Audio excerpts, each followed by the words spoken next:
Good evening. This is Marisol Colquitt, author of Finding True Love Through Online Dating, a Christian Woman's Guide, now available on Amazon and eBay, as well as my website, www.marisolcolquitt.com.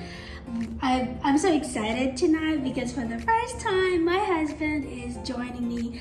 I've been on him, about joining me on a video, and it's been months, I think, I've been working on it. And finally, I kind of pushed him, forced him to join me tonight. And tonight, I wanted to introduce a new way of doing my broadcast. It's kind of like he says and she says, because I really wanted to tackle issues pertaining to online dating or dating per se, or courtship, marriage, and of course about life itself. So I wanted to give different opinions, or it could be exactly the same. We don't always agree on everything, but we agree to disagree sometimes.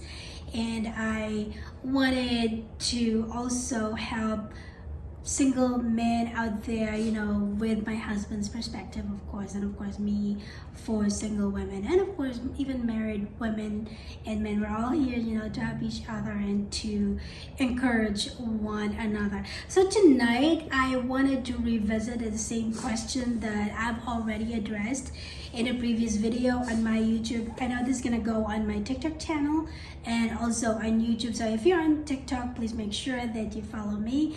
And if you're not following me yet on YouTube, please check me out as Marisol Colquitt. And I've already posted a number of videos there that I believe will be helpful to you. So tonight, he says, she says, should Christians try online dating? Let's hear what Mr. Cantrell Colquitt has to say.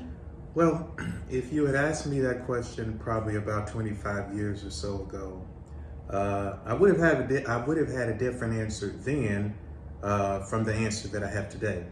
I recall that a coworker of mine informed me that he had met his wife through online dating, and that concept seemed so Greek. It seemed so strange. It seemed so foreign to me. It just kind of seemed way out there, and I guess maybe even I was even wondering if the guy was a little bit desperate too. So my thought process was, why couldn't he find anybody here, in the town in which we were living? Which was? Dallas, which is a large area. Yeah. Plenty of things to do. Plenty of things to do for singles. Plenty of venues. That sort of deal. Or maybe if he attended church, why couldn't he find anyone at church? If his church was a small church, why couldn't he have been a part of a young adults or a singles group at a much, much larger church?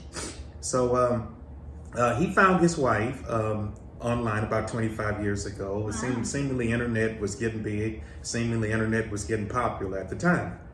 Okay, so years later, after I wasn't able to find anyone that basically checked all the boxes at the time, I moved from Dallas to Shreveport, Louisiana, and it's a much, much smaller venue. I wasn't meeting as many single young ladies out there that basically checked all the boxes. So a much, much smaller venue. I'd even tried maybe some other churches too. But I started thinking, well, maybe I need to be open.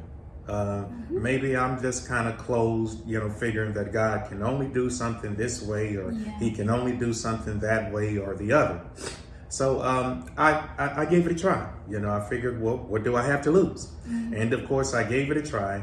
And lo and behold, I met the love of my life. It didn't happen overnight, looking via online dating, probably about 10 or 12 years or so. Oh, wow. It took a while. Okay. But the point is this: it's another avenue. It's another channel. It's another vehicle that God can possibly use. So what did I learn from this? Don't be closed. Be open. Okay. Don't put God in a box, because he can use any vehicle. He can use any avenue. He's God all by himself.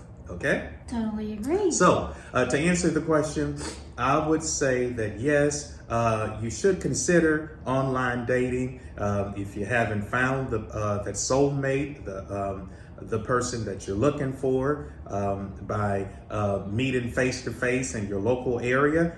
Give it a try, and you might even meet your soulmate via online dating too. So Just like we did. Just be open. Yeah, totally agree, baby.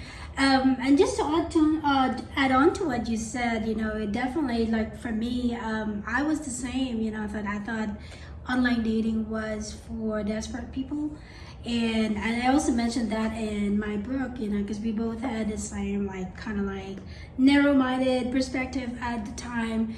But then a friend of mine encouraged me to give it a try, and I realized, well, what's the harm, because I've been praying for many years, at least 12 straight years, really begging God, to bring my husband to me. And I wasn't really into dating because I always wanted to date my boyfriend. My first date was gonna be my first boyfriend, basically. So I really put God in a box, and I wasn't really that open either. But then when I gave it a try, it opened a whole new world for me. I was kind of skeptical as well when I first tried it, but I said, well, I've already waited for so long and nothing happened in person, so what's the harm in trying online? And again, just like what my husband said, it's just another avenue that God has opened up. I just needed to open up my eyes and realize that, hey, well, God gives men wisdom, to help us. So this is obviously another channel that God has provided. So I shouldn't be looking at it as if it's some kind of a dirty channel, for people to meet. Of course, people have twisted it. You will find a lot of men that were, they're claiming to be Christians, but they're not. And that's why I really encourage you to grab a copy of my book, because it gives you a whole list of things that you should do to protect yourself and to make sure that you're careful and that you know what to look for, what red flags to look for. Now, baby, what other reasons why you would think Christians should try online dating? Because a lot of people, even on TikTok and even on YouTube, a lot of people are like, no, you should never try online dating. It's a sin. Do you agree that it's a sin? It's not. Reasons I would give, it's free, or if it's not free, it's a very nominal cost. Reason number two, you might be in a pretty small area in which it's very hard to meet people of like-minded, of like precious faith. So it broadens your horizons. You would meet people online. Many more people online would be available versus in your local area. Definitely. And I think one more that I would like to add before we run out of time, and I try to keep our videos to 10 minutes. Variety.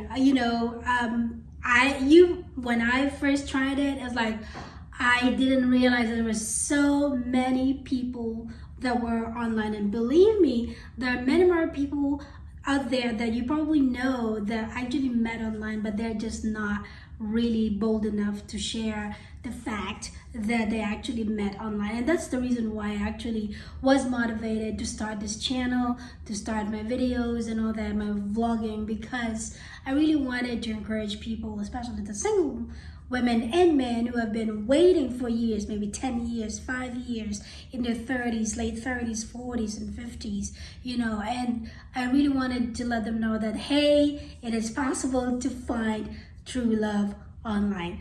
Well, that's it for tonight. Tune in for the next time. We will let you know what our next topic is going to be. You just need to look out for it. Again, God bless as usual, and remember that God has not forgotten you. God knows you, God sees you, God hears you, and is always there beside you. God bless. God bless.